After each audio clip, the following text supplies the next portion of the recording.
Prepare o seu coração, pois você ouvirá uma mensagem gravada ao vivo na Igreja Missionária Unida em Ferraz. Deus abençoe. Eu quero falar sobre o laço do passarinheiro. É o que diz Salmo 91:3. Ele te livrará do laço do passarinheiro e da peste perniciosa. Difícil de se livrar disso, irmãos. Laço do passarinheiro. O que é o laço do passarinheiro? São armadilhas da vida. Armadilhas que nós vamos cair. Durante a nossa vida, quantas armadilhas nós vamos cair? Armadilhas de relacionamentos que não agradam a Deus. Armadilhas de amizades que vão trazer deslealdade, dor de cabeça, sofrimento, angústia e tristeza. De sabores na família, problemas financeiros, dívidas, vamos cair em algumas dívidas desnecessárias.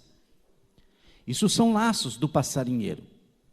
O caçador, quando vai caçar, ele vai montando várias arapucas, várias armadilhas diferentes, não são as mesmas armadilhas, né? Tem animais, tem pássaros que são capazes de identificar um tipo de armadilha, mas não pode não identificar outro tipo de armadilha. Irmãos, durante a vida nós vamos cair em muitas armadilhas, sabe?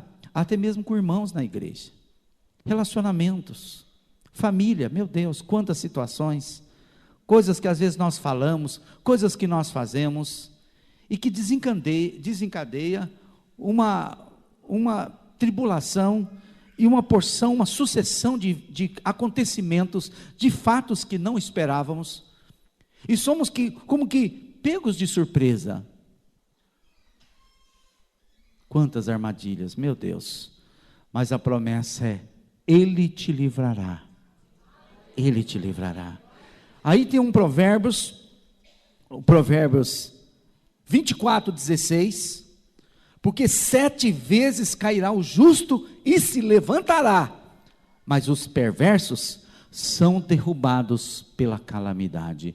Irmãos, essas armadilhas certamente vão derrubar pessoas que não têm fé, que não servem a Deus, que não conhecem a Deus.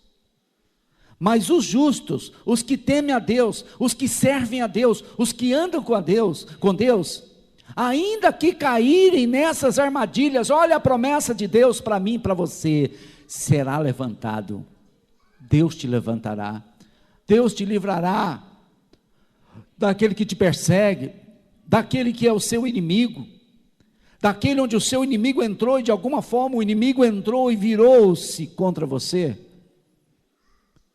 O Senhor promete nos livrar. E eu fiquei pensando, meu Deus, quantas armadilhas nós vemos na Bíblia, que homens de Deus caíram.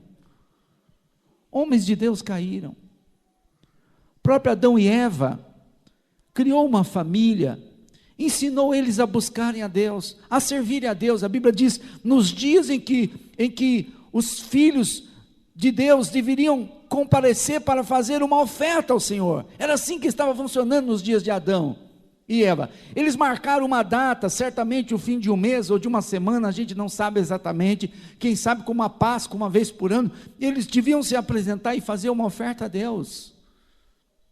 E quando Abel fez a oferta dele, caiu fogo na oferta de Abel. Dizem os estudiosos que tenha sido isso. E todo mundo aplaudiu Abel, mais ou menos assim, não vou dizer que aplaudiu, mas todo mundo disse assim: este é o homem de Deus, pastor Abel. E Caim ficou enciumado, porque ele era o primogênito. Ele era o primogênito. Ele era o mais velho. Ele que devia mandar na bagaça. Mas outro entrou na frente. E Caim se enciumou de Abel e matou Abel. Adão e Eva ficaram tão abatidos, tão tristes, pediram a Deus um outro filho. E nasceu 7. Porque 7 vezes se vingará o pecado de Caim, 7 vezes se vingará. Adão e Eva pôs caprichosamente o nome de 7, como dizendo: esse substitui Abel, e esse vai pôr ordem na terra. 7 conseguiu? 7 fez alguma coisa? Não. Ele teve um filho chamado Enos. Enos era muito fraco. A palavra Enos significa fraco, porque o próprio pai, sentindo que não agradou o coração do seu pai, né? Sete, o coração do vovô, Adão, vovô de Enos, chamou Enos de fraco. Mas Enos começou a fazer uma coisa importante: invocar o nome do Senhor. Amados, a obra de Deus, antes do dilúvio, foi invocar o nome de Deus. Apenas invocar o nome de Deus, apenas orar, foi fazer a obra de Deus. Só porque você é crente, só porque você ora, só porque você se reúne com pessoas para orar. Antes do dilúvio, esta foi a obra de Deus. Mas pensa a decepção de um pai que gera um filho rebelde, violento. Caim também caiu no laço do passarinheiro. E pior, irmãos, são aqueles que não se arrependem de suas atitudes malignas, como Caim, que matou seu irmão covardemente, negou para Deus que havia matado, foi desmascarado pelo Senhor, depois ficou com medo do juízo de Deus e diz: agora quem se encontrar comigo vai me matar, eu fiz uma coisa muito terrível, Deus, não me castigue terrivelmente, tenha misericórdia, eu quero viver. E Deus permitiu que Caim vivesse, e Caim simplesmente foi construir uma cidade, pôs o nome na cidade, o nome do seu filho Enoque, e ele construiu uma geração de gente violenta, má e perversa. O mundo caminha para isto, porque homens maus e perversos estão gerando homens maus e perversos, e nós vemos hoje uma geração de pessoas malignas, que não conhece a Deus, não teme a Deus, não serve a Deus, e não tem interesse nenhum de conhecer a Deus. E essas pessoas verdadeiramente estão em laços malignos. O verdadeiro laço do passarinheiro, ela vai pegar pessoas que não temem a Deus, que está de alguma forma no seu coração desprotegido, sem temor, sem reverência a Deus. A Bíblia diz que aquele que guarda o mandamento do Senhor será livre do mal. Então, a única maneira de você se proteger do laço do passarinheiro, que o mundo está cheio de armadilhas espirituais, emocionais, financeiras, familiares, relacionamentos, e é impossível que você não caia em algum momento em alguma dessas armadilhas. A única coisa que você tem é buscar o Senhor, e se você tiver fé, e se você conhecer a Deus e a palavra de Deus, há uma esperança para você. Irmãos, a decepção de um pai que gera um filho mau, violento, que só quer drogas, que só quer essa vida banal, mundana. Que decepção.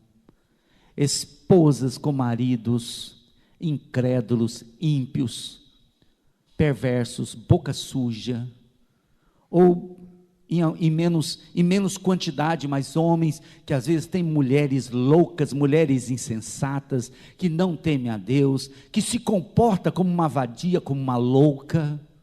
Homens muitas vezes bons, homens trabalhadores, homens sérios, homens que amam a sua família, mas descobriu que casou com uma mulher louca, que não teme a Deus.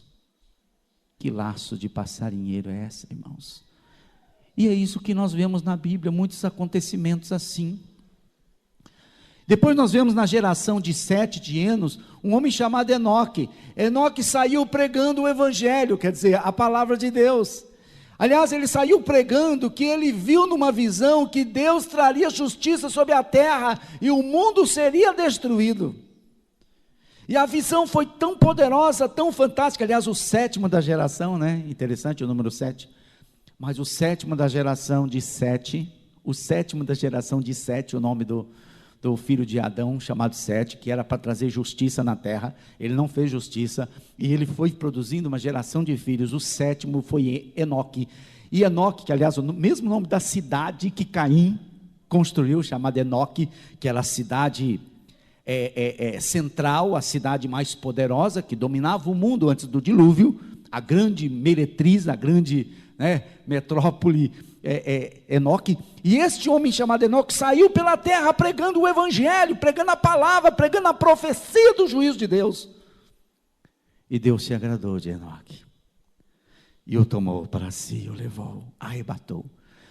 Eu falei de manhã e eu devo repetir, eu tenho para mim que não está na Bíblia, mas que homens maus certamente fizeram um planejamento para matar Enoque. Iam armar um laço para Enoque, iam matá-lo, porque odiavam a pregação de Enoque, se enojavam de Enoque. O mundo era mais do que idólatra, presta atenção, o mundo antes do dilúvio era um mundo satânico, era satânico. Aliás, alguns acreditam que as manifestações satânicas, diabólicas, antes do dilúvio, era uma coisa assim, anormal, uma coisa de loucura. Se você assistir um filme de bruxaria, feitiçaria, é mais ou menos o que vivia os dias antes do dilúvio. Porque com a quantidade do pecado, Deus dispensa uma quantidade de juízo. Só em Cristo que nós temos que onde o pecado abundou, superabundou a graça. Mas não foi sempre assim. Aonde abundou o pecado, abunda o juízo de Deus. E aí aconteceu isso. E Deus recolheu Enoque para que ele não fosse sacrificado de uma forma violenta, de uma forma vergonhosa, o que seria para ele. Deus o arrebatou. Da mesma maneira de Elias. Qual o medo de Elias? Era morrer da mesma maneira como Jezabel estava matando os profetas do Senhor. A reclamação de Elias mataram todos os profetas e só eu fiquei. Ou seja, você acha que Jezabel não vai me matar? O único profeta de Deus na terra. E Deus tinha que falar para ele, não, você não é o único, tem mais 7.000 que eu vou levantar. Tem mais 7.000 que não vão se dobrar o joelho diante de Baal. Você não sabe. Você não sabe. Eu não sei quantos recursos Deus tem para nos livrar das armadilhas que o diabo arma para nós, irmãos. O que eu estou falando para você é creia, confia, espera. Você talvez nunca tenha caído, talvez você é jovem, ainda não caiu ainda, ou talvez você está exatamente hoje pensando, meu Deus, meus pés estão presos, como eu vou sair dessa situação? Ei, olha para o Senhor, confia no Senhor. Deus é fiel, Deus é fiel, Deus é fiel. Ele te livrará do laço do passarinheiro, da peste perniciosa que está pegando todo mundo, a doença está pegando, a desgraça está pegando todo mundo, a crise está pegando todo mundo, mas não tem que pegar você. Deus tem um caminho na tormenta, Deus tem uma saída, Deus tem uma porta. Eu sou a porta, disse Jesus. Deus tem uma porta para você, irmãos.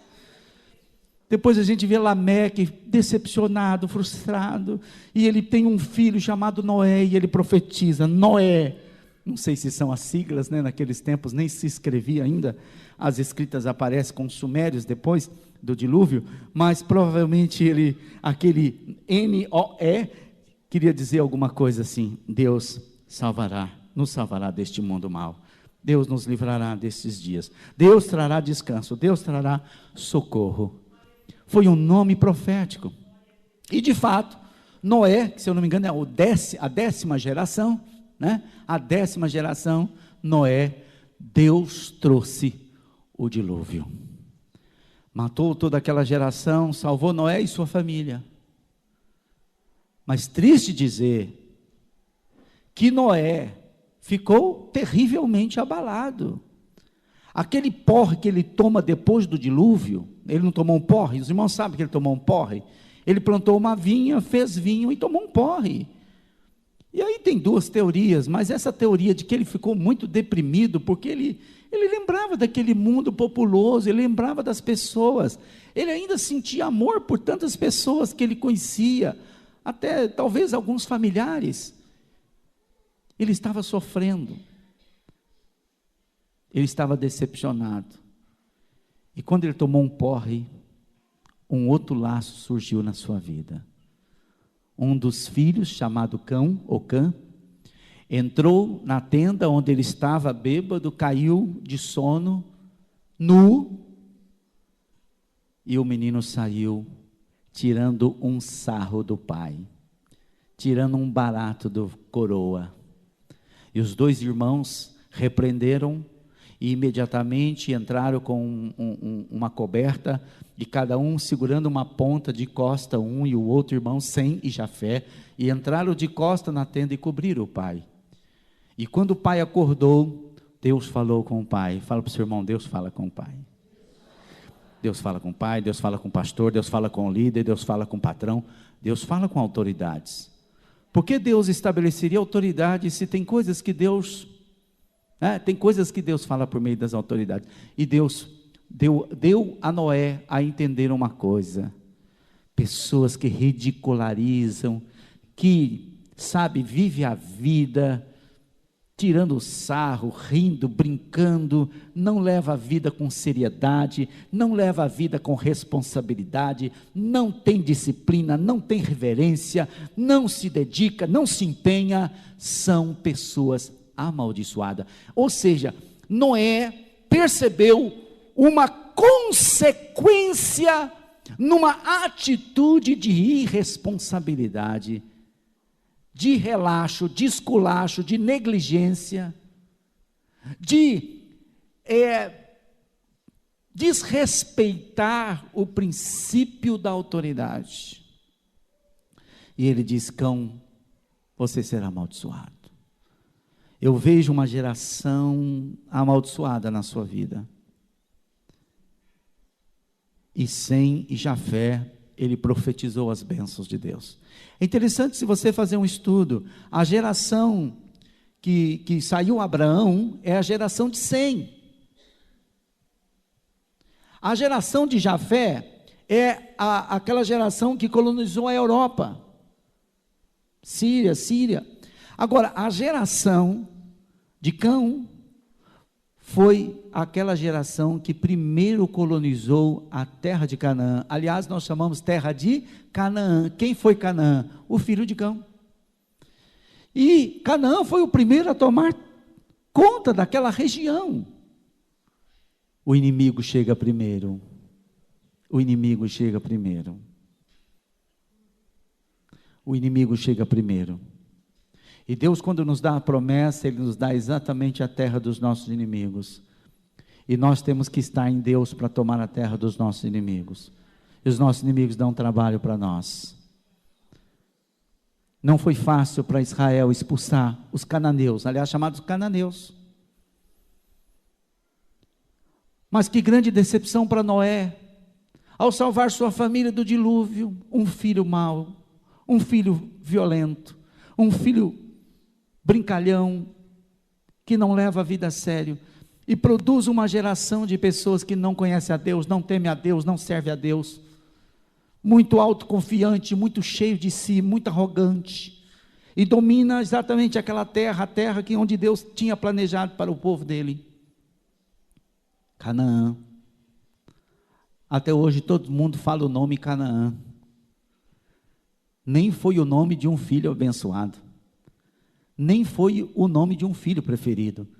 Eu fiquei pensando quanta fama, quanto renome tem pessoas que não são de Deus, que não são escolhidas de Deus, mas hoje elas têm nome, hoje elas têm renome, hoje elas têm fama, hoje elas têm sucesso, e por incrível que pareça, nem são os escolhidos de Deus. É impressionante. Vamos adiantar a história, vamos chegar na história de Isaac, 2 filhos, 20 anos para ter 2 filhos, para ter filho, e quando teve filho veio 2, aleluia, veio 2, mas um saiu temente a Deus, Jacó, e Esaú Esaú não queria saber nada de Deus. Desprezou a bênção de Abraão, do vovô Abraão, desprezou o Deus de Abraão, tinha o direito de primogenitura, desprezou o direito de primogenitura, que era o filho mais velho e abençoado de Deus, vendeu para Jacó como se fosse uma coisa, um negócio. Bênção não se vende, bênção não se negocia, bênção. A bênção é sua, toma posse, fica firme, ama a Deus, serve a Deus, a bênção é sua. Esaú vendeu a bênção, não foi abençoado. Depois, quando ele descobriu o significado da bênção, e que a bênção não era mais dele, porque Jacó havia tomado a bênção do Senhor, Esaú se tornou, a Bíblia diz que ele se tornou ainda mais amargo. Tinha já casado com uma esposa lá, não sei, uma ou duas, foi lá e tomou mais mulheres das filhas de Et, dos heteus, que moravam na terra. E a Bíblia diz que aquela família de Esaú foi uma família que trouxe muita amargura para o coração de Rebeca e para Isaac. E eu creio que até aquela sogra morreu por causa de tanto desgosto, tanta amargura, de uma família que se comportava tão vergonhosamente, que Rebeca não aguentou tanta decepção. Jacó caiu no laço ou não caiu? Jacó também caiu, porque embora querendo a bênção de Deus, ele buscou de uma maneira errada. A maneira é muito importante, irmãos. Deus dá muito valor para a maneira, o jeito que você faz as coisas. Não é nem porque você está certo, que significa que você pode fazer de qualquer jeito. Até o certo tem que fazer da maneira certa. Não se pode fazer o certo da maneira errada. Aliás, eu abri o culto hoje falando que quando você faz as coisas sem o coração, quando você serve a Deus sem o coração, é religião. E quando você faz com o coração, ainda que seja um pequeno sacrifício que você faz com o coração, isto é adoração. Deus aceita uma oferta pequena, Deus aceita um sacrifício pequeno, desde que você faz com o coração. Por isso que Paulo diz, o que você tiver que dar, dê uma quantidade que você dê com alegria, porque se você for dar com tristeza, melhor não dar. Porque Deus aceita o que você faz com alegria, com prazer, com contentamento, com fé. Porque se você está fazendo mecanicamente, sem alegria, sem amor, irmão, Deus não quer sacrifício de tolos. Deus quer uma vida de fé e de adoração. E isso é coração.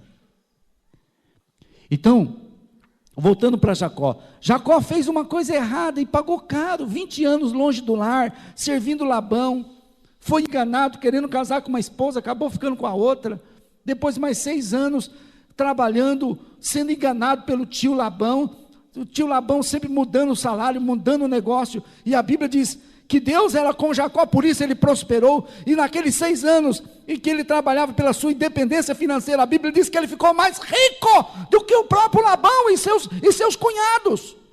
Ele ficou tão rico, e todo mundo começou a falar mal dele, falar mal dele, só porque ele estava prosperando. Prosperidade traz muitas pessoas falando mal de você, porque nós vivemos num mundo que parece que só prospera quem está com o diabo, e quando um crente começa a prosperar, muitas pessoas começam a falar, está fazendo coisa errada. E foi aí que Jacó buscou a Deus, e Deus falou, volta, porque Jacó não aguentava mais, a terra estava toda contra ele, as pessoas tudo contra ele, porque ele tinha prosperado muito. Você começa a ter algum resultado, você começa a ser abençoado, e a maledicência vem atrás de você, e as pessoas começam a falar mal de você, e começam a criticar você, e Jacó teve que voltar. José, a Bíblia diz que José falava mal dos seus irmãos para o seu pai. José, filho de Jacó, ele era o filhinho preferido do pai. Jacó cometeu um erro, né? Que, aliás, Abraão cometeu um erro já, porque Abraão teve um filho chamado Ismael, de uma concubina, e Abraão preferiu Isaque e desprezou Ismael.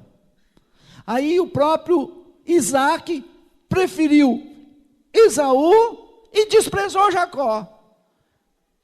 Ah, pastor, eu não creio em maldição, mas toma cuidado, porque na Bíblia está cheio de maldição que acontece, e você vigia, porque muitas maneiras erradas que seu pai te ensinou, tua mãe te ensinou, quanta coisa errada você aprendeu na sua infância, e até hoje você continua com essas atitudes, falando essas coisas e comportando desta mesma maneira, como seu avô, como seu bisavô, como seus tios, você continua com as mesmas atitudes, aliás, até se não vigiar, entra nos mesmos pecados. Então tem maldição familiares que vai pegando. A verdade é que em Cristo não tem maldição, mas se você bobear e sair de Cristo, você cai nas maldições. As maldições estão aí para te pegar. Os problemas, as lutas, as dificuldades, os sofrimentos vão vir para todo mundo. Qual é a diferença? A diferença é que quem está em Cristo tem uma esperança. Quem está em Cristo tem uma promessa de descanso, de alívio, de socorro. Mas, irmãos, quem não está em Cristo, pastor, quem não está em Cristo, por que as pessoas sofrem? As pessoas sofrem porque, presta atenção, porque é uma maneira divina de fazer as pessoas se preocupar com a vida e pensar assim: será que existe um Deus que pode me ajudar, que pode me ouvir, que pode me atender?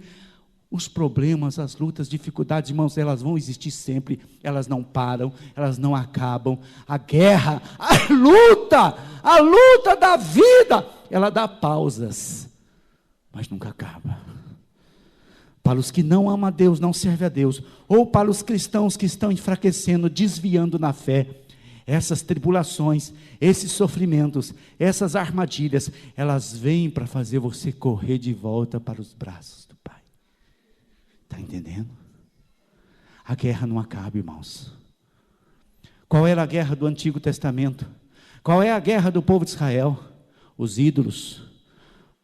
Pastor Robson falou de Elias, do culto em Israel.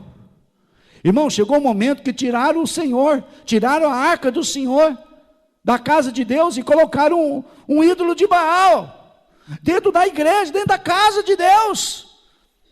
Mataram os sacerdotes de Deus e encheu o templo de Deus de bruxos e feiticeiros. Pode um negócio desse, irmãos? Qual é o grande problema? Qual era o grande problema do Antigo Testamento? Os ídolos das nações. Ah, pastor, graças a Deus, hoje não tem ídolos. Se você pensar em ídolos, que tudo aquilo que compete com Deus, tudo aquilo que você pode amar e adorar mais do que a Deus, irmãos, eu vou te dizer, hoje tem muito mais ídolos. Aliás, o Brasil, o futebol é um ídolo. O carnaval é um ídolo. Festinhas é um ídolo, bagunça é um ídolo, músicas se tornaram objeto de ídolos, pessoas importantes, famosas, se tornam ídolos nesse mundo. Na verdade, até o computador, até o celular tem se tornado ídolos. As pessoas estão andando como zumbi na rua. Hoje mesmo eu vi um senhor atravessou na minha frente, falando no celular, e foi andando. Sabe quando está andando em diagonal assim, na frente do carro? Eu fui devagarinho, ele está tomado pelo ídolo do celular, falando no celular.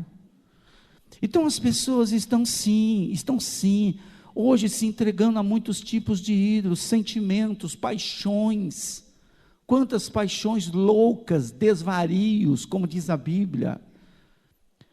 A guerra não acaba porque os ídolos não acabam. A partir do momento que nós amamos a Deus sobre todas as coisas, a partir do momento em que nós realmente damos prioridade à vontade de Deus, que nós realmente amamos a Deus e queremos servir a Deus, e ficamos sensíveis à voz de Deus, e ter comunhão com Deus, irmãos, os ídolos não são nada, como a Bíblia diz, os ídolos não são nada. Mas a partir do momento que a gente se enfraquece espiritualmente, e a gente começa a se encantar com os ídolos, e a gente começa a se preocupar com coisas materiais, se preocupar demais com dinheiro, com riquezas, irmãos, isso já vai virando um ídolo no coração, irmãos. A gente já vai perdendo um pouquinho a força espiritual, a disposição de sacrificar para o Senhor. passa a ter disposição de fazer tanto sacrifício para tantos deuses, como as pessoas fazem tantos sacrifícios, se dispõe a tantas loucuras, mas não se dispõe mais a fazer um sacrifício para Deus. Não ora, não lê a Bíblia, não vem à igreja, já começa a achar ir à reunião da célula um sacrifício grande demais. Olha que impressionante, irmãos. A questão sempre é o coração. E Jesus disse: onde estiver o seu coração, vai estar o seu tesouro. Onde estiver o seu tesouro, vai estar o seu coração. O que é o seu tesouro? Onde está o seu tesouro? Se o seu tesouro for o Senhor Jesus, se o seu tesouro for Deus, se o seu tesouro for realmente o Espírito de Deus, se o seu tesouro for realmente ter comunhão com Deus, se o seu tesouro for realmente sentir a presença de Deus, você é o verdadeiro milionário. Quem quer ser um milionário? Se você ama a Deus, se você conhece a Deus, se você serve a Deus, você já é um grande milionário. Por quê, pastor? Porque não vai te faltar nada, irmãos, em nome de Jesus. O Senhor te proverá sempre o que você precisa. Em alguns momentos, mais do que precisa, Ele vai te dar agrados. O Senhor vai cumprir o desejo do justo.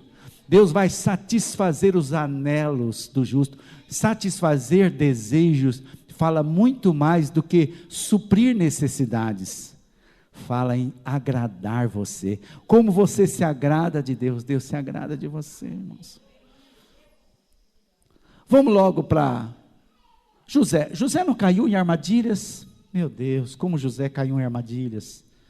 Criticava os irmãos ficaram com raiva dele, pensaram em matá-lo, resolveram vendê-lo como escravo para o Egito. Foi vendido como escravo, que armadilha terrível.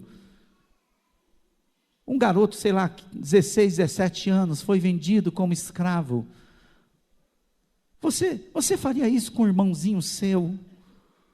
Todos eles eram mais velhos, tinham 22, 23, 24, 25, 30 anos. Pegaram um dos mais novos ali, porque ele era de uma outra mãe, ele era filho de Raquel. E não gostava dele, porque ele era o preferido do pai, ele era o filhinho do papai. E ele falava para o pai as coisas erradas que os irmãos estavam fazendo. Tudo bem que ele não falava mentira, mas ele não era sábio, ele não tinha sabedoria.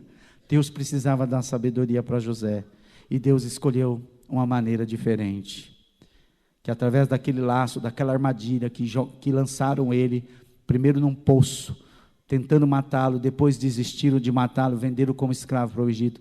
Deus transformou aquele laço numa situação, numa porta de caminho para uma vida de sucesso, uma vida de importância para o mundo. A Bíblia diz que José, na verdade, salvou o mundo.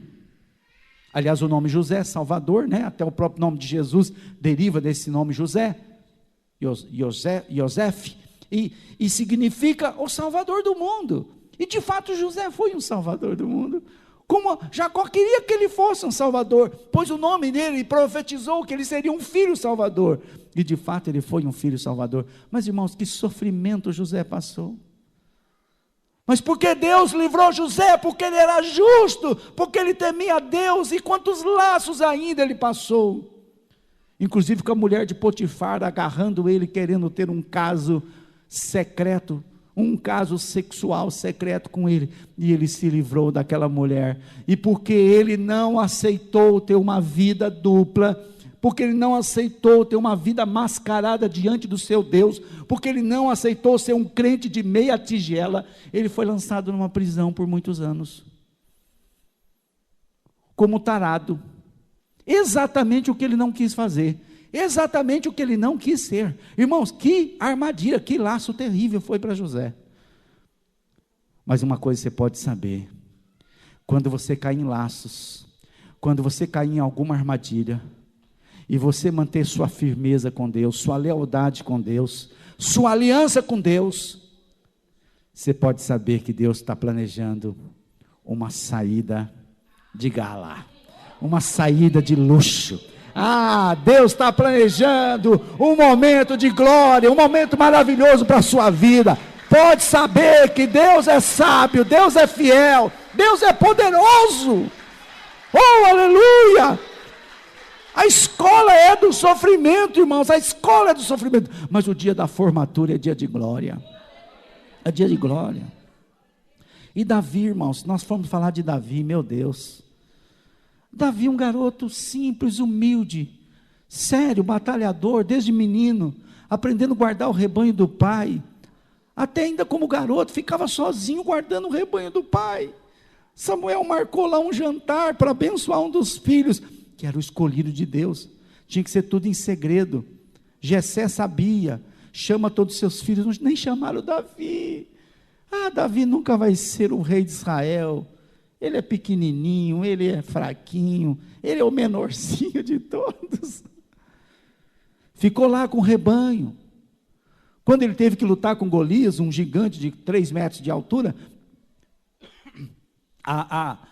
o argumento dele para conseguir autorização para entrar no campo de batalha, porque ainda ele era um menino, provavelmente menos de 20 anos, nem tinha autorização para ir à guerra, não podia nem ser um soldado, um guerreiro, provavelmente não tinha 20 anos, ele teve que usar como argumento que ele já tinha livrado o rebanho do pai de um urso e de um leão. Ou seja, era um menino corajoso, simplesmente muita coragem.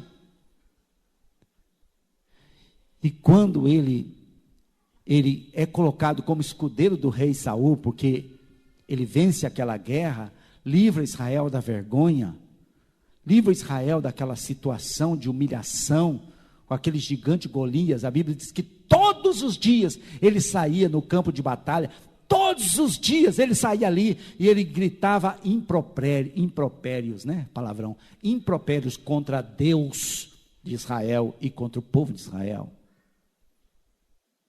Xingava e blasfemava o Deus de Israel. Então Davi tira Israel da situação de vergonha, e ele vai servir Saul. E a Bíblia diz que ele tangia a harpa, e ele adorava a Deus, e o demônio se afastava de Saul. Mas quando Saul, irmãos, presta atenção, quem falou para Saul que Davi seria rei de Israel? Quem falou para Saul?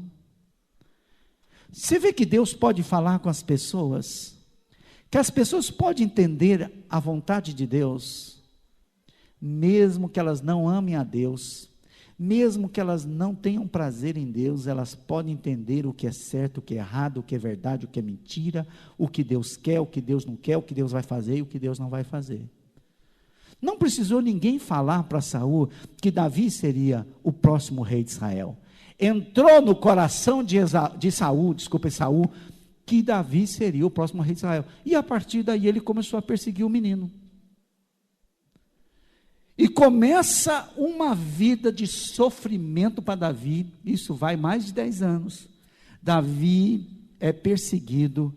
Primeiro, a Bíblia diz que Saul falava para os seus soldados: coloca este menino na frente da batalha todos os dias. A Bíblia diz que por 2 anos, Davi saiu todos os dias na frente da batalha e nunca foi atingido.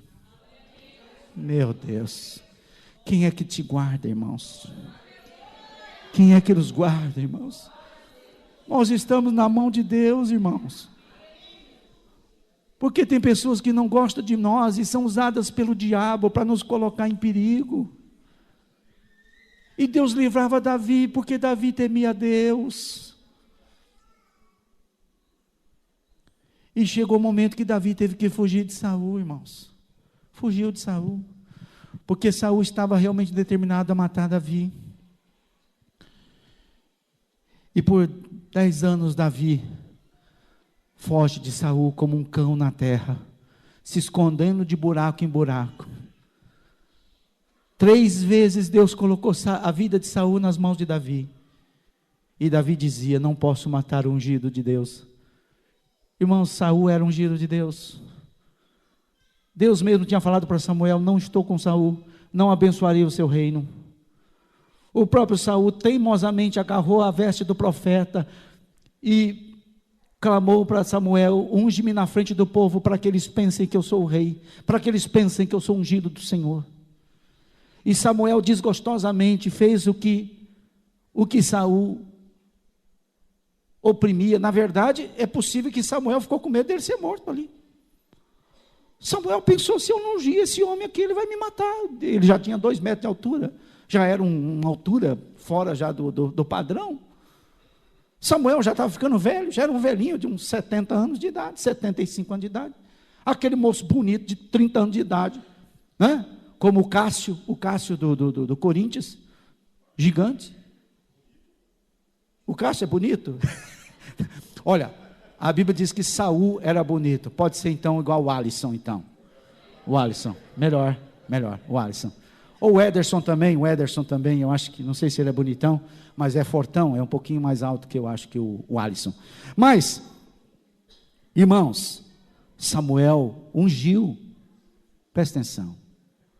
Formalmente, Saul foi declarado rei de Israel e ungido de Deus. Saul fez tanta besteira, irmãos, tanta besteira. Uma das piores besteiras de Saul foi matar uma cidade sacerdotal. 83 sacerdotes esse homem matou, porque deram o pão para Davi.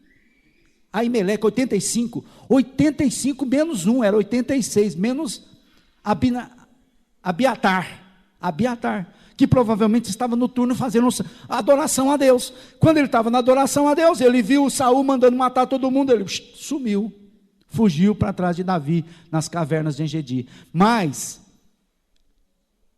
olha quanta loucura Saul fez. E quando Davi tem Saul nas mãos, ele diz: é ungido do Senhor.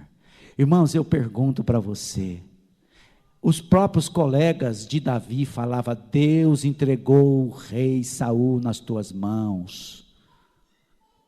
E Davi disse: não tomarei o reino de Deus em sangue, não derramarei o sangue de um escolhido de Deus, de um ungido de Deus. Irmãos, a Bíblia diz que Davi era o homem segundo o coração de Deus, e eu pergunto: por que Davi é o homem segundo o coração de Deus? Mais tarde Davi vai fazer tanta besteira, ele também vai cair em laços malignos, e vai trazer sofrimento para a sua vida, como o adultério com Betseba, e depois ele tramou a morte de Urias, o marido de Betseba, para ficar com a mulher dele. Davi se torna um demônio, mas Davi é chamado homem segundo o coração de Deus. Por quê? Por causa da atitude que ele teve com Saul, de amar um rei que não era bom. A gente tem paciência com pessoas que não são boas para nós.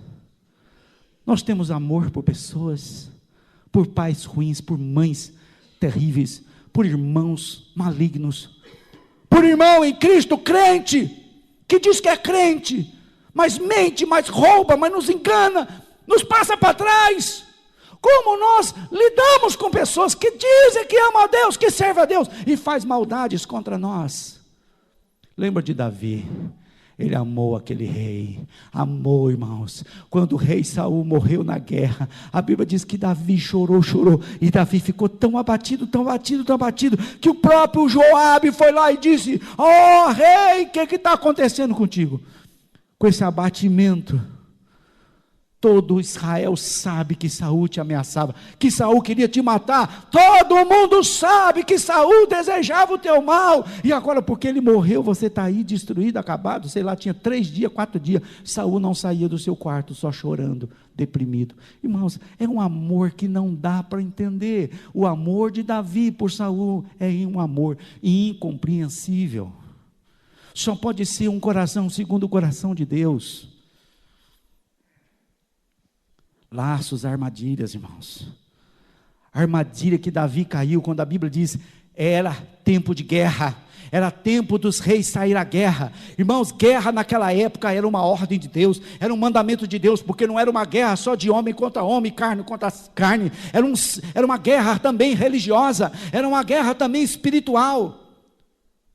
Imagina aqueles bruxos e os feiticeiros saíam para matar o povo de Deus, e o povo de Deus tinha que se armar contra os bruxos e feiticeiros que queriam varrer o nome de Israel do mapa. Simplesmente era uma guerra necessária. Era assim que funcionava naqueles dias, e a Bíblia diz, era tempo de guerra, e Davi decidiu não ir à guerra. Ficou em seu palácio, fazendo nada. E aí um dia, lá de cima da muralha, olhou para a piscina do palácio, e parece que as famílias podiam usar a piscina do rei, e ele viu uma mulher formosa, Betseba.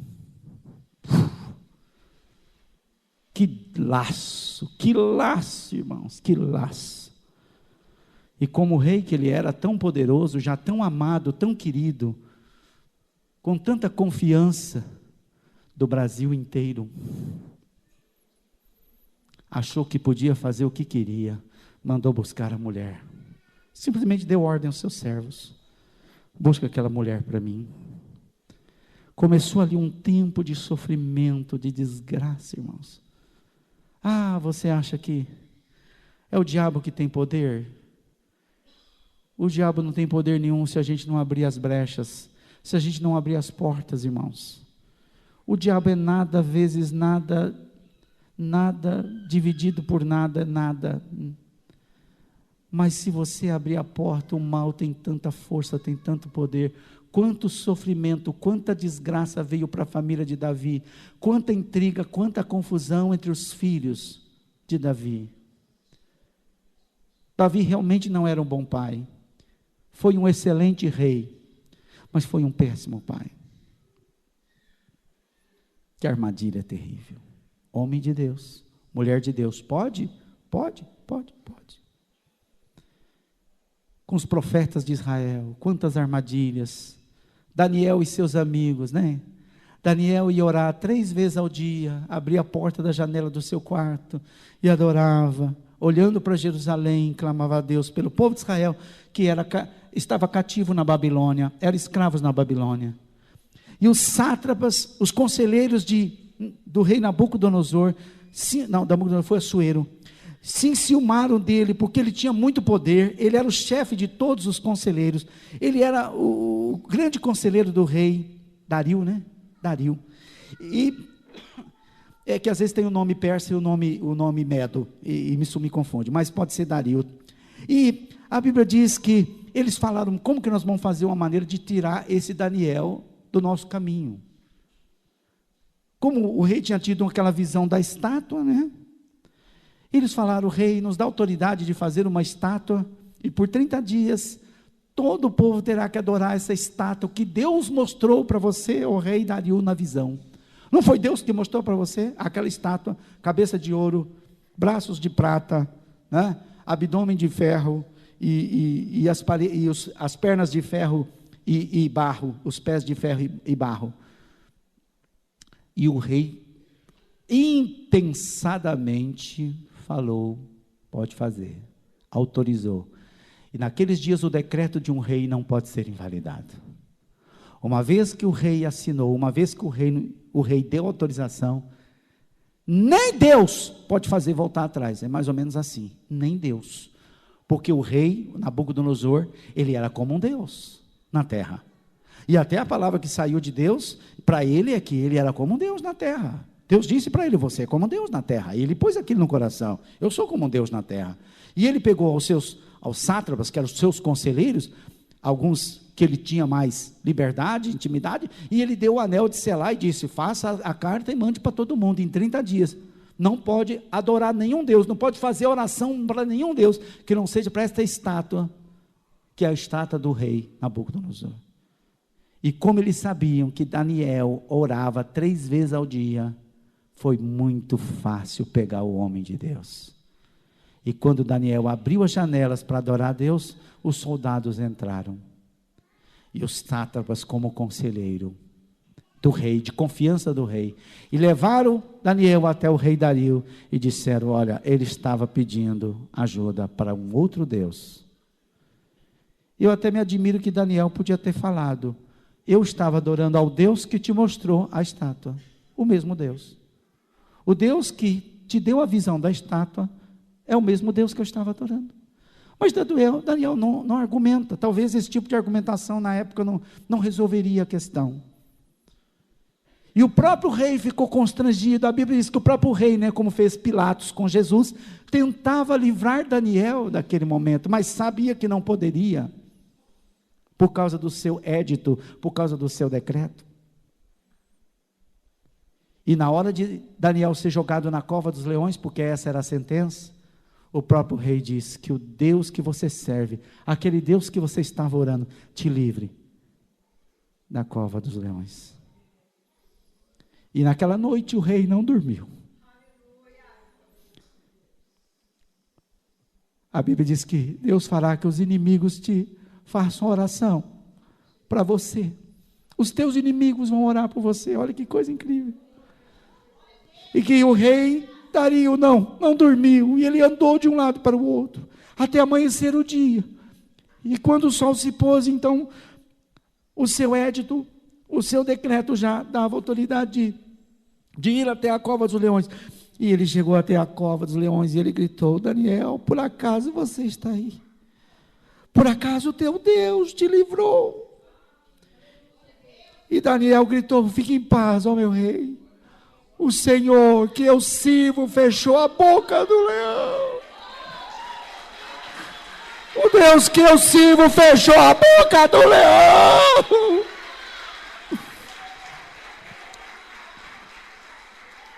Você serve um Deus que fecha a boca de leões, irmão.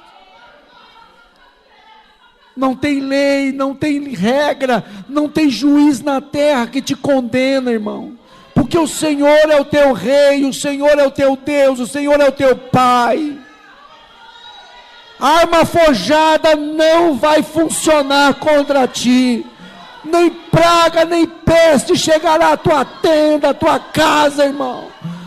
Não tem crise, não tem demanda, não tem pleito, não tem guerra, não tem briga. O inimigo se prepara, mas ele vai cair.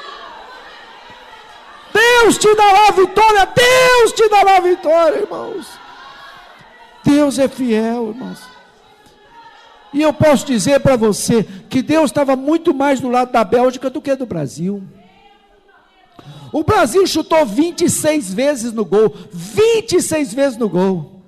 A Bélgica chutou 9 vezes e fez 2 gols. O Brasil chutou 26 vezes, fez 1 gol. Qualquer um que assiste aquele jogo, Brasil e Bélgica, vai dizer: Deus quis que a Bélgica vencesse. Não tem conversa. Não tem conversa. Não tem conversa. Não tem conversa. Vence quem Deus quer. É impressionante. Não tem estratégia, não tem inteligência, nem jogador talentoso, driblador, não conseguiu. A bola não entrou, o goleiro fez todas as defesas. Irmão, a vitória é de quem Deus quer. Então vamos nos colocar na mão de Deus e dizer: Senhor, eis-me aqui. Se o Senhor quiser, o Senhor pode me livrar. Né? A oração de Sadraque, Mesaque e Abednego, a oração, quando da mesma maneira fizeram armadilha para jogar os amigos de Daniel numa outra província. Daniel nem sabia daquilo, né? Aquilo não estava acontecendo na região de Daniel, mas aconteceu lá onde estava, na província que estava Sadraque, Mesaque e Abednego, fizeram a mesma armadilha.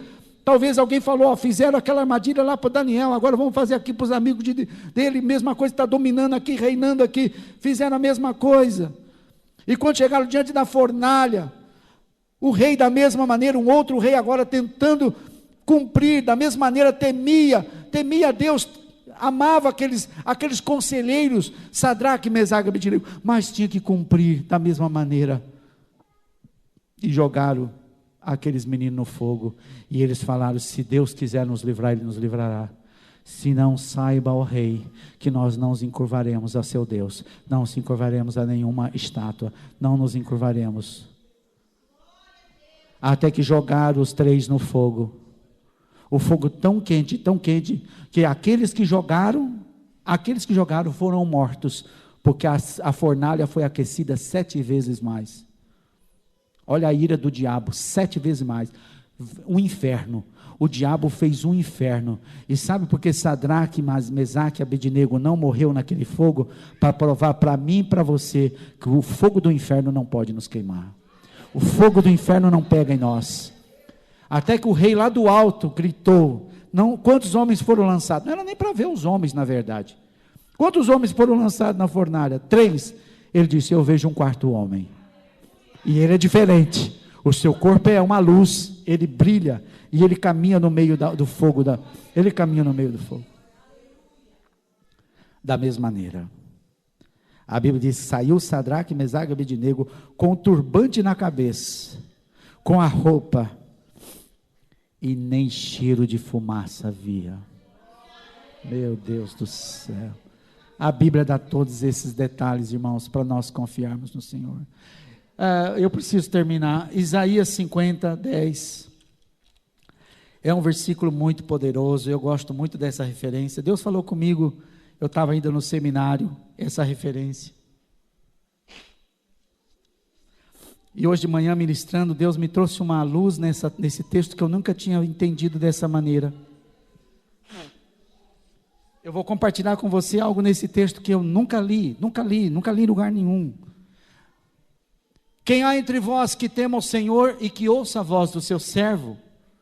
Aquele que andou em trevas sem luz nenhuma e confiou no nome do Senhor. Eu vou falar a versão que está na minha cabeça, que eu acho que está mais legal que essa.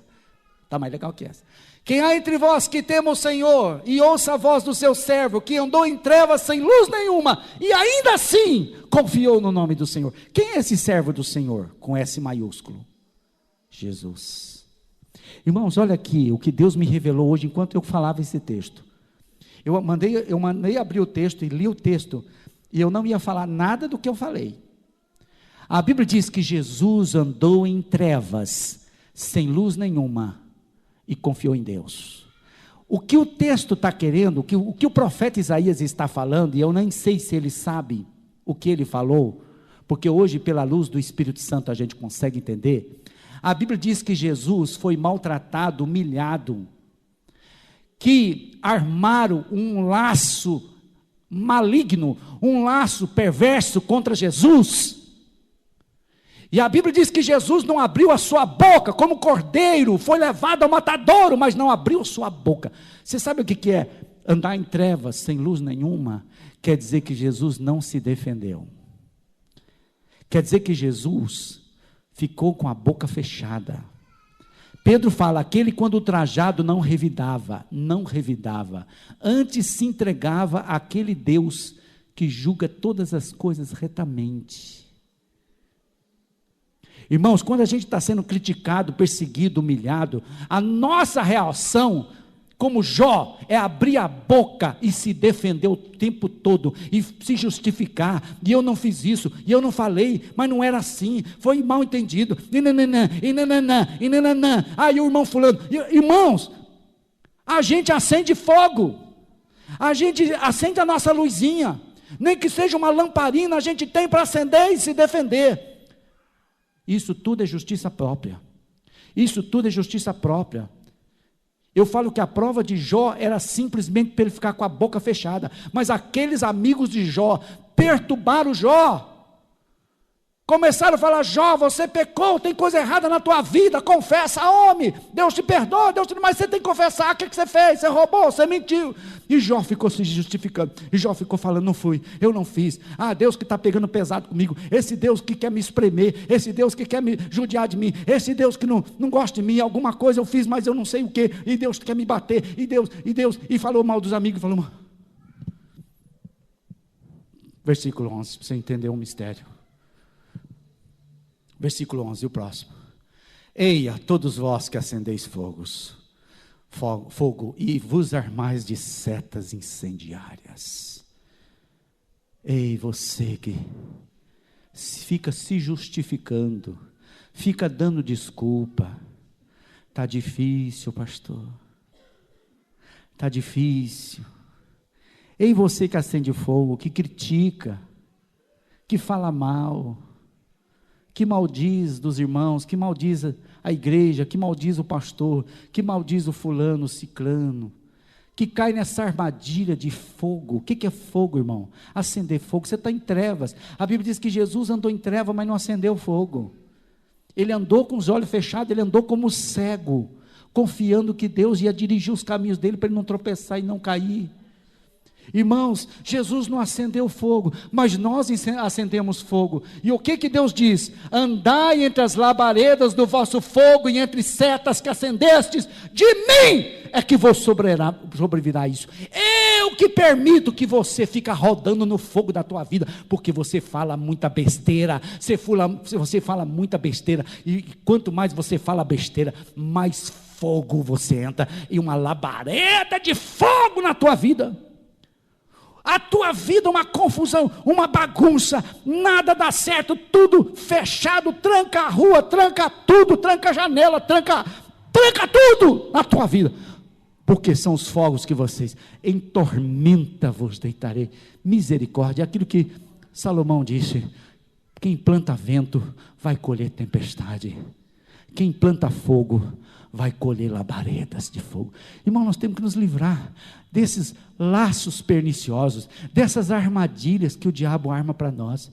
Deus quer nos livrar. Anda em trevas sem luz nenhuma, fecha a tua boca, guarda a tua língua. A Bíblia diz, Paulo diz, longe de vós toda gritaria, toda murmuração, longe de vós toda maledicência, lançai fora o fermento. Jesus diz, lançai fora o fermento dos fariseus, porque os fariseus só criticavam Jesus, só criticavam os apóstolos, só criticavam a doutrina da graça, e tanta gente, e se defendendo, e você tem que fazer obras, você tem que merecer, e tanta coisa que você tem, nós não temos nada, irmãos. Temos que fechar os olhos e ir em nome do Senhor, confiar no nome do Senhor, nome de Jesus. Eu estava falando de manhã e vou concluir com esse testemunho. Durante 4 anos, eu já contei aqui, eu tinha um colega que não gostava de mim, da minha turma do seminário. Eu vivi 4 anos no seminário, desde os primeiros 2, 3 meses, ele já se invocou comigo, não gostava de mim, e ele dizia que me criticava mesmo, falava mal de mim, e lógico que eu tinha dificuldade de me relacionar com ele, e alguns irmãos percebiam, sabiam, e falava mesmo, Herbert, eu percebo, o Benítez não gosta de você, chamava Benítez, não gosta de você. Ele tinha aquela cara de mexicano, aquele bigodão assim, sabe? Era um garoto, meninão, mas aquele bigodão, né? E muito arrogante, muito mandão. Onde ele chegava, ele mandava, até no jogo de futebol, ele era o capitão, ele mandava o tempo todo, e eu jogava na frente no atacante, ele era meio de campo. E um dia ele falou para todo mundo, eu dou bola difícil para o Herbert, eu não dou bola fácil para ele não. Rapaz, falei, Benítez, você me dá umas bolas ruins para você, tem que ser bola ruim, bola difícil. Era desse jeito, o cara não gostava de mim, não ia com a minha cara. Um dia eu estava no quarto, irmãos, eu estava orando, porque eu sabia que eu tinha uma mágoa com esse rapaz, e não tinha jeito de me relacionar com ele. Eu tentei várias vezes, não conseguia, ele não me dava oportunidade de mostrar que eu não era aquilo que ele pensava que eu era, e certamente a minha imagem dele também não era boa, e eu estava orando, e eu lembro que eu abri um salmo, como algumas vezes eu fazia isso, e é muito bom, eu pegava um salmo, e eu começava a orar aquele salmo, e eu dizia que aquele salmo como se fosse meu, e eu orava aquele salmo como se fosse a minha oração, e eu estava dizendo no salmo alguma coisa, e eu fui me emocionando na minha oração, e eu comecei a chorar ali na minha mesa, e a porta do quarto ficava aberta, e tinha um outro colega que morava comigo no mesmo quarto, então houve um momento que ele entrou no quarto, o Benítez, ele entrou no quarto e me pegou ali na mesa, chorando, lendo a Bíblia, e ele diz, o Fabrício está aí? Eu disse, não está. Ele olhou para mim, tudo bem, desculpa aí, e ele saiu. Um tempo depois, o Fabrício, que era meu colega, aliás, paulista também, ele falou para mim, o Benítez disse que foi lá no quarto, viu você orando e chorando, e ele falou assim, eu preciso parar de criticar o Herbert. Poxa, eu vi que ele estava chorando, eu fiquei com dó dele. Meu Deus. Ele não parou não, 100%, sabe? Melhorou um pouquinho, mas eu gostei tanto de ouvir, porque jamais eu ia chamar ele e falar, vem aqui, eu estou chorando, minha vida também não é fácil. Irmãos, por incrível que pareça, nos últimos meses do seminário, no 4º ano, tinha uma plantação de morango, e ele trabalhava na fazenda, eu também, mas interessante, eu não me lembro dele na minha equipe. Sempre formava 2, 3 equipes. O Benítez sempre tinha aquela autonomia, e o dono, o responsável pela fazenda, o Gary, ele sempre atendia o pedido do Benítez. O Benítez nunca me colocava na equipe dele. Eu sempre trabalhei numa outra equipe, sempre, porque a fazenda tinha muito serviço, e eu nunca fiquei com o Benítez, mas naquele dia, eu não sei porquê, eu fui cortar, nós fomos aparar as ruas do Morango, carpi, trabalho facinho, carpina ali, e ficou só eu e o Benítez. Era uma tardezinha, eu me lembro, tardezinha, tipo 4 horas da tarde, aquele solzinho já preguiçoso, devia ser já primavera, fim de primavera. E eu falei: Benítez, por que você não gosta de mim? O que eu fiz, cara? Por que a gente não se dá bem? Por que a gente não conseguiu ter uma amizade legal? Porque eu sempre realmente fui amigo de todo mundo, sempre fui amigo de todo mundo, das crianças, dos missionários, todo mundo, das meninas, sempre amigo de todas as meninas, a gente sempre tinha uma amizade bacana, legal. Eu tive 3 irmãs, lembra? Eu tinha 3 irmãs, a minha mãe e sempre uma irmã, uma empregada doméstica, sempre teve na minha casa. Então, eu sempre fui cercado por 5 mulheres. Então, hoje também, né? Tenho 2 filhas, tenho a Cidinha querida, eu estou sempre cercado por mulheres, graças a Deus. Minha mãe profetizou: bendito o fruto entre as mulheres, e a oração da Ave Maria. Então, ele tinha ciúme de mim por causa dessa maneira carismática, natural que eu tenho, de me relacionar bem com as pessoas. E ele falou: sabe por que eu não gosto de você, Herbert? Porque você é metido a filhinho de papai, você é bacaninha, você é riquinho. Eu falei: mas por que você fala isso? Você sabe se meu pai é rico, se minha mãe é rica, por que você me julga assim? Você parece metida intelectual. Pois é. Então eu falei: estou falando para você que não é nada disso, minha vida não é fácil assim não. Não, tá bom, não sei o quê. Irmãos, essa foi a última conversa que eu tive com o Benítez. Depois nós saímos do seminário. Aí você entende que tem certas pessoas que Deus permite que se torna uma pedra no seu sapato, um espinho na tua carne. E como disse Deus para Paulo, para que você aprenda apenas a dar graças a Deus. A minha graça te basta. Eu não vou tirar o espinho, mas eu vou te ensinar a viver uma vida de paz, uma vida de fé, ensinar você a dar graças por tudo, até pelos espinhos que eu ponho na tua vida. Mas não dá coice não, não morde não fala besteira, não acende fogo, não fala besteira. O espinho está aí para você aproveitar essa dor e buscar a Deus com mais propósito, com mais significado. É para você aprender a dar graças a Deus por tudo, até pelas coisas ruins que te acontecem. Está entendendo? Dá graças a Deus por tudo. Então, Provérbios 6 fala do homem de Belial, o pecado chamado Lashon Hará, língua maldita. E o texto diz que Deus se aborrece. Deus se aborrece. Coloca aí para mim o 6,19, só para a gente encerrar. Eu cumpri o esboço de manhã e faltou esse texto. Testemunha falsa que profere mentira. Põe o 18 para ficar bem entendido. 18, 17, 16. 6 coisas aborrece o Senhor, a 7ª ele abomina. Vamos lá. 6 coisas Deus aborrece: olhos altivos, língua mentirosa, mãos que derramam sangue. Pastor, eu nunca matei ninguém. Ah, linguinha terrível. Quantas vidinhas você pode ter matado com a sua língua? Presta atenção. 18, coração que trama projetos iníquos. 5, pés que se apressam a correr para falar mal. Ai, eu tenho uma coisa boa de contar. Pés que correm para fazer fofoca. É a 5ª coisa que Deus aborrece. Olha só, a sexta, testemunha falsa que profere mentira. E a sétima, semeia contenda. Não, essa já é a sétima. Testemunha falsa que profere mentira e semeia contenda entre irmãos. Hã? Não entendi. Abomina, Deus abomina. Ou seja, 6 coisas Deus aborrece. A sétima, semear contenda. Aí eu pensei, meu Deus, por que semear contenda é abominável? Porque a questão de semear contenda é criar os partidos na igreja, criar divisão na igreja, criar divisão, os irmãos, é criar um clima de competição, quem pode mais, quem é mais, fulano está falando mal de você está falando mal de pessoa, e começa a formar as panelinhas, ei, panelinha, aí, isso é uma coisa que Deus abomina, por quê? Porque isso fere o corpo de Cristo, e lembra que Paulo disse, se alguém ferir o corpo de Cristo, será ferido.